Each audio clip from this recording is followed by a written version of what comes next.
नमस्कार, आपण पाहतात रयत संवाद न्यूज चॅनल। शासनाच्या जाचक निर्णयाविरोधात उमरगा तालुक्यातील मच्छीमारांचे व्यवसाय बंद करून निषेध।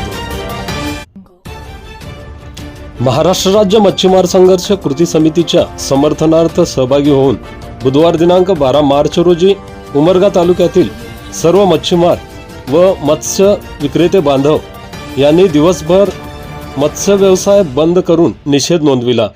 मच्छीमारांवर लादलेल्या अन्यायकारक शासन निर्णयाचा निषेध करण्याकरिता आपले व्यवहार बंद ठेवले। उमरगा तालुक्यातून यास प्रचंड प्रमाणात समर्थन देण्यात आले। उमरगा मार्केट युनियनचे अध्यक्ष ज्योतिर्लिंग भीमराव सोनकवडे यांच्या नेतृत्वाखाली संपूर्ण मार्केट बंद करून मच्छीमार व व्यापाऱ्यांची होत असलेल्या अन्यायाचा विरोध केला। त्याचबरोबर तालुक्यातील मच्छीमार संस्थांनीही आपल्या तलाव क्षेत्रातील मासेमारी बंद करून आपला निषेध व्यक्त केला।